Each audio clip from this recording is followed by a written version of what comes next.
साथियों सभी को नमस्ते। साथियों जिहाद एक विश्व भर की ऐसी सतत चलने वाली प्रक्रिया जिस प्रक्रिया में जो भी कोई देश, कोई साम्राज्य, कोई धर्म, संप्रदाय, मत कुछ भी आता है उसमें उसका सर्वनाश होना तय हो जाता है।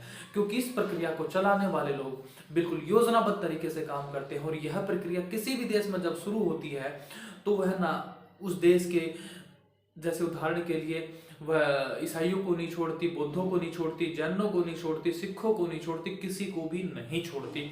मतलब सबको अपना शिकार बनाती ही बनाती है। ये एक ऐसी महामारी है। हमने आज तक कोरोना महामारी सुना और महामारी सुना, ये सब तो सुना, पर हमने जिहाद महामारी को कभी भी महामारी नहीं माना।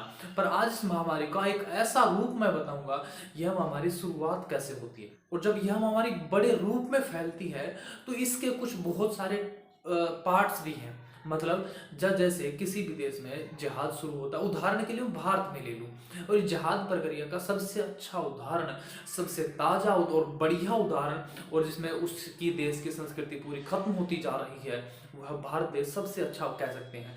क्योंकि दुनिया में हो सकता है किसी देश में एक तरह का जिहाद हो, दो तरह हो, तीन, परंतु भारत में तो 50 तरह के जिहाद और उनके सब जिहाद, मतलब जिहाद एक मुख्य जिहाद और उसका सब जिहाद, वो इतने पता नहीं 150 200 कितने तरह के जिहाद। जैसे मैं बताऊं, आपने सबने सुना होगा लव जिहाद, लैंड जिहाद, खाना जिहाद और न जाने कितने प्रकार के जिहाद ये करते हैं।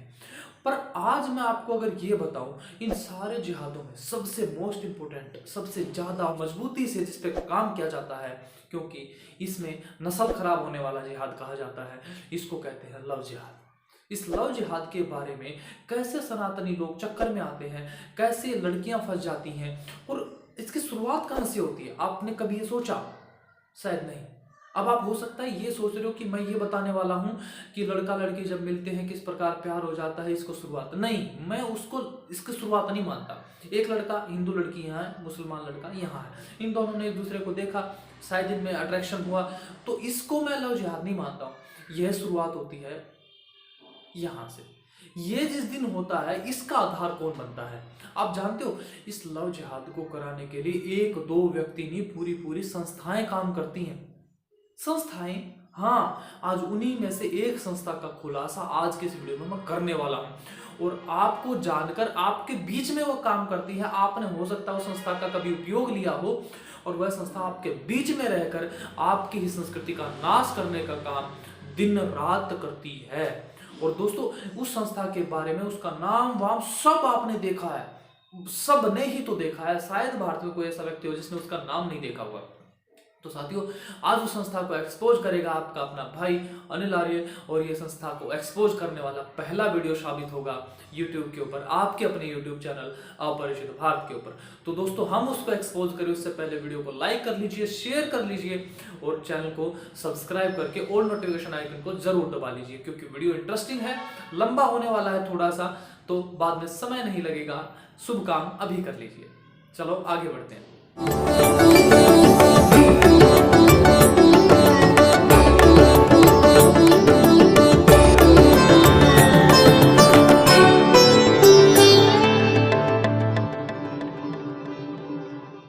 साथियों, हम सभी ने यात्राएं बहुत करी होंगी और अक्सर हम यात्राएं करते भी हैं।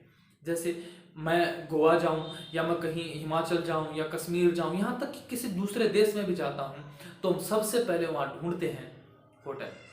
बहुत अच्छा होटल ढूंढना है और उस होटल की हम रेटिंग ढूंढते हैं, 3 स्टार, 4 स्टार, 5 स्टार या 7 स्टार, इस तरह की रेटिंग के हिसाब से और अपने बजट के हिसाब से हम एक होटल बुक करते हैं और उन होटलों में हम अपना रहना जब तक हमारी ट्रिप रहती है हम रहते हैं।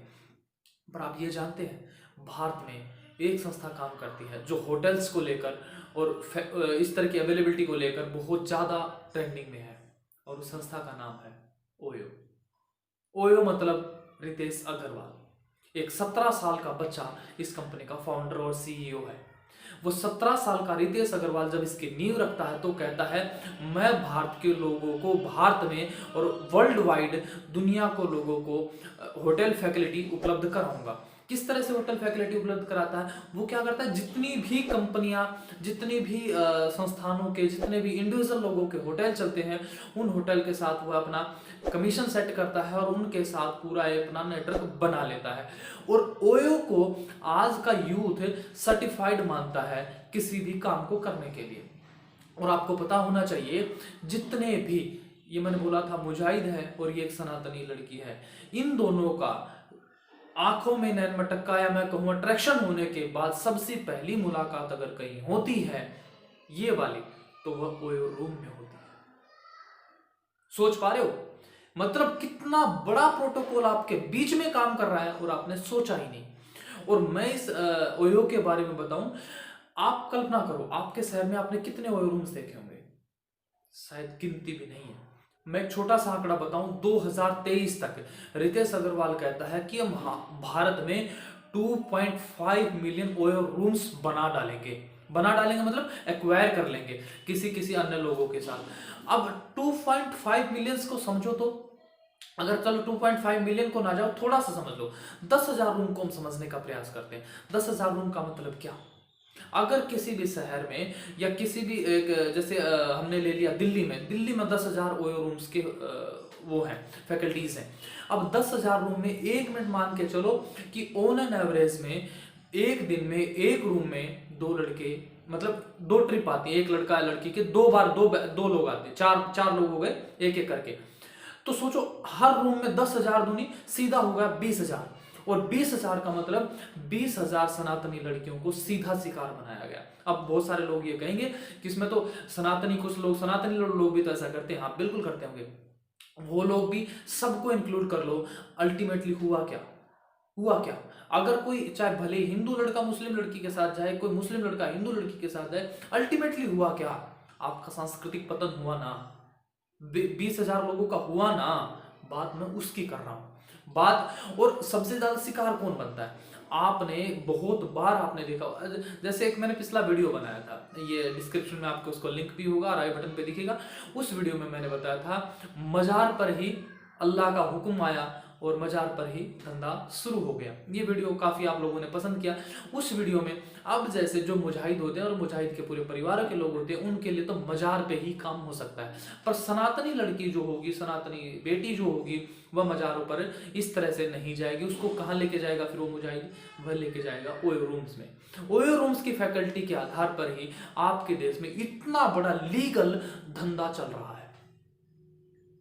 साथियों सोचो, विचार करो, ये क्यों हो रहा है? क्या इसका समाधान है? और समाधान जानने से पहले ये और समझ लो कि 2.5 मिलियन, अगर आप सोच के देखोगे ना, कितना बड़ा नेटवर्क है। और इस प्रोटोकॉल को साथ देने वाला, इस प्रोटोकॉल को बनाने वाला कोई और नहीं, रितेश अग्रवाल, अर्थात हिंदू है, आपका सनातनी है। और वह जानता है कि मेरी संस्कृति का नाश करके मेरा प्रॉफिट बहुत होने वाला है। समझ रहे हो ना किस तरह से? मतलब क्या उसको नहीं पता ओयो रूम से बुकिंग किसकी होती है? आपको 500-700 रुपए में कमरा मिल जाता है और 2-2.5 घंटे में। और इतना ही नहीं, इसके साइड लाइन एक बार दूसरी तरफ से बात करें, आपने बहुत सारे अश्लील एमएमएस लड़के लड़कियों को देखे होंगे। एक तो होता है सेल्फ रिकॉर्डेड और एक होता है वो हिडन रिकॉर्डेड। तो जितने भी हिडन रिकॉर्डेड ये मैसेज, ये वीडियोस क्लिप्स आपने देखी होंगी, शायद देखी हो, और वह सारे के सारे क्लिप्स सारी के सारी बनती हैं ओयो रूम्स के अंदर। और जब किसी लड़की की, बेचारी की, किसी बहन बेटी की ओयो रूम्स के अंदर क्लिप बनती है, तो वह मजबूर हो जाती है उस ट्रैक पर उतरने के लिए, क्योंकि वह मुजाहिद बार बार उसको कहता है, या तो तू मेरा काम कर, या तो मेरे को खुश रख हमेशा, जब कहूँ तब आ, जब कहूँ जहाँ आ। और इतना ही नहीं, जिसके साथ कहूँ ये कर, वरना तेरी ये क्लिप मैं वायरल कर दूंगा। और ऐसा हमने 1-2 नहीं, पिछले 6 साल से तो मैं मीडिया में देख रहा हूँ, अखबारों में देख रहा हूँ, न्यूज में देख रहा हूँ कि अश्लील एमएमएस बनाकर लड़की को ब्लैकमेल कर रहा था, लड़की ने खुदकुशी कर ली या लड़के के घर वालों ने ऐसा कुछ कर लिया। ये आपने बहुत बार देखा होगा। तो ये जितना भी इस तरह का एमएमएस का आधार बनता है, ये भी ओयो रूम्स बनते हैं। और इतना ही नहीं, एक और तरीका का एक और बताता हूँ। होता क्या है, जब कोई ओयो रूम्स बुक करता है तो ओयो का जो प्रोटोकॉल है वो इस तरह का है कि जैसे कोई रूम 2000 का है तो ओयो अपने आप ही उसका रेट 900 दिखा देगा। ये आपने बहुत सारे यूट्यूब पे वीडियोस देखे होंगे। वो अगर आप कोई मुजाहिद जिसकी बजट में जेब में पैसे नहीं है, वो क्या करे, 900 वाला रूम बुक करता है और वहां जाकर वह अपना आपकी सनातन संस्कृति का नाश करके आ जाता है। और आपकी भोली भाली बहन बेटियों को ये चीज समझ में नहीं आती। यार बहन बेटियां तो बहुत भोली हैं, वो बेचारी, उनको तो कहां पता होगा जब आपको ही समझ में नहीं आया आपके। और आज मैं देख रहा हूं, मैं जहां रहता हूं वहां पर कुछ लोगों ने कहा कि हम एक होटल बनाना चाहते हैं, ओयो रूम्स का बनाना चाहते हैं। अरे ये विचार करो, मतलब तुम घर में लीगली सनातन का नाश करने के लिए केंद्र खोलना चाहते हो। केंद्र खोलना चाहते हो ना, सब चाहते हैं। और एक चीज और बात, आपने एक चीज ऐसा भी देखी होगी, जो गांव देहात का जो एरिया होता है, जैसे दिल्ली आदि शहरों में देखोगे तो वो होटल हो सकता है रजिस्टर्ड हो ओयो के प्रोटोकॉल के तहत। पर बहुत सारे लोग कोई भी गांव में या गांव देहात का जो एरिया होता है, कस्बों में, इस तरह क्या करते हैं, 4 कमरे का कोई उस अपना वो बनाते हैं, रेजिडेंसी टाइप का बनाते हैं, और उसके बाहर बिना ही किसी परमिशन के, बिना ही किसी अनुमति के लिख देते हैं, ओयो का एक बैनर चिपका देते हैं, वो भी ओयो हो गया। तो सोचो, रजिस्टर्ड अलग है और अनरजिस्टर्ड अलग है, और इनके अतिरिक्त अन्य जगहों पर कितना सनातन का नाश होता होगा आप सोच भी नहीं सकते। अगर सोच भी लेंगे तो आपकी रूह कांप जाएगी, आत्मा हिल जाएगी। यार इतना भयंकर तरीके का काम हमारे देश में होता है। तो साथियों, जो लव जिहाद जो देश में चल रहा है, लव जिहाद को लेकर जितनी भी चीजें हो रही हैं, मैंने आपसे पहले ही कहा था, लव जिहाद कोई अपने आप से नहीं चल रहा है। इसको चलाने के लिए बड़ी बड़ी संस्थाएं काम कर रही हैं, और उनमें से एक संस्था का नाम है ओयो रूम्स। अब हम करें समाधान की बात, तो सबसे पहले अपनी बहन बेटियों को भी शास्त्र पढ़ाने के साथ साथ, धर्म संस्कृति अपनी परंपराएं जनाने के साथ साथ, सबसे पहले आप स्वयं जानो। आप स्वयं जानोगे तो कम से कम आप अपने आने वाली पीढ़ी को दे पाओगे, अपने परिवार समाज को दे पाओगे। तो सबसे पहले अपने धर्म को जान, अपनी परंपराओं को जान, अपनी मान्यताओं को जान, उन पर जीना शुरू करो। अब अगर आप ऐसा करते हैं, होगा क्या?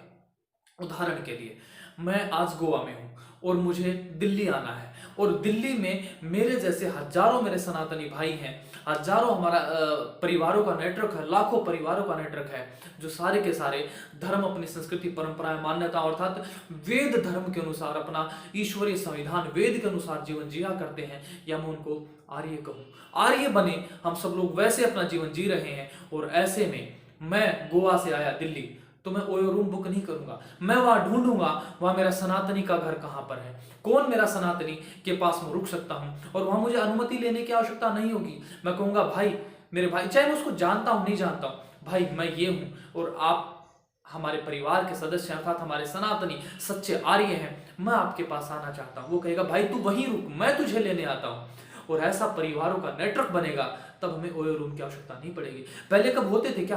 पहले क्या होता था, कोई पथिक जा रहा है, किसी के घर में रुक गया, क्योंकि सामने वाले को पता था यह भी उस सच्ची विचारधारा का है, धर्म को जानने वाला, और मैं भी, तो उसको रोकने में कोई आपत्ति नहीं होती थी। और इसी आधार पर हमारी धर्मशालाएं काम करती थी, हमारे बड़े बड़े ये पंचायत भवन काम किया करते थे, इसी आधार पर काम किया करते थे। परंतु ये जो प्रोटोकॉल है, इससे एक तो आपका परिवार टूट रहा है, समाज टूट रहा है, संस्कृति का साथ साथ नाश हो रहा है, और आपकी आने वाली पीढ़ी खराब हो रही है इस ओयो रूम जैसी संस्थाओं के आधार पर। तो आप सबसे पहले अपने धर्म को जान, अपने सब लोगों को, आस पड़ोस को, परिवारों को, धर्म को जानने वालों को साथ जुड़ो, और जोड़ो, शुद्ध रूप में अपने वेद धर्म को अपनाओ, अर्थात जिस धर्म को श्री कृष्ण मानते थे, जिसको श्री राम मानते थे, उस पथ पर आगे बढ़ो। सबसे पहला समाधान। और दूसरा समाधान, आप ओयो रूम्स के बारे में एक चीज और जान लें कि सारे के सारे ओयो रूम्स में कपल्स अलाउड नहीं होते हैं, ध्यान रहे इस बात को, पर जाते सभी के अंदर हैं। तो आप यह भी डिटेल निकाल सकते हैं कि कौन सा होटल आपके गली में, मोहल्ले में, पड़ोस में कौन सा होटल ऐसा है जो विदाउट कपल एंट्री के है, और फिर भी उसमें इस तरह का काम होता है, तो उस पर आप लीगल कार्रवाई भी कर सकते हैं। और नहीं कर सकते तो आप गांव समाज की सपोर्ट लेकर उस काम को तुरंत बंद कराओ, जो लीगल चल रहा है या इलीगल चल रहा है। यह आपको उसको जनाओ, जो खोले बैठा उसको जनाओ। क्या तू आज यहां अगर ओयो रूम खोल के बैठा है, तो क्या तेरी बहन किसी ओयो रूम में नहीं होगी क्या? अगर है तो इसको विचार कर, और आज नहीं अभी से बंद करो। हाँ, तुम्हें बनाना है कुछ और बना लो, तुम्हारा पैसा कहीं लगा लो, पर कम से कम ऐसे काम में अपना पैसा, ऐसे काम में अपना पुरुषार्थ मत लगाओ जो आपके धर्म संस्कृति का नाश करने का आधार बने। तो साथियों, इस दो समाधान के साथ आज आपने जाना जो लव जिहाद का आधार बनता है। पूरे जितने भी प्रकार के जिहादों, सब विशेष तौर पर लव जिहाद का जो आधार बनता है वो बनता है ओयो रूम्स। तो इन ओयो रूम्स के ऊपर आप और क्या एक्शन ले सकते हैं, क्या आपके सुझाव हो सकते हैं, मुझे कमेंट कीजिए। और जो साथी मुझसे बात करना चाह रहे हैं मैं उनसे कहता हूं, साथियों मैं बहुत बार देखा करता हूं कि आप सब लोगों को मेरे वीडियोस की नोटिफिकेशन नहीं जाती है, यूट्यूब नहीं भेजता। यार मैं क्या करूं, मेरे पास कोई ऑप्शन नहीं है। पर एक समाधान मैं आपको बार बार देता हूं, मेरे हर यूट्यूब वीडियो की तुरंत नोटिफिकेशन आती है टेलीग्राम के ऊपर और इंस्टाग्राम के ऊपर। आप इंस्टाग्राम और टेलीग्राम दोनों के लिंक ग्रुप नीचे डिस्क्रिप्शन में, दोनों को फॉलो कर लीजिए। यूट्यूब आपको चाहे नोटिफिकेशन एक हफ्ते बाद दे, पर मेरा वीडियो आने के बाद अगली 2 मिनट के अंदर आपको नोटिफिकेशन पहुंच जाती है। तो साथियों ऐसा करते हुए आप उन दोनों को फॉलो कर लीजिए और आपके मन में ओयो रूम्स के बारे में और क्या सुझाव है ये मुझे जरूर कमेंट में बताएं। और अगर आज का वीडियो आपको अच्छा लगा तो वीडियो को लाइक करना, शेयर करना, अभी तक चैनल को सब्सक्राइब नहीं किया तो सब्सक्राइब करते समय ऑल नोटिफिकेशन आइकन को जरूर दबाना। तो मेरे साथ बोलिए, धर्म की जय, धर्म की जय, धर्म की जय। मर्यादा पुरुषोत्तम श्री रामचंद्र जी की जय, धर्म संस्थापक श्री कृष्ण चंद्र जी की जय। सभी को नमस्ते।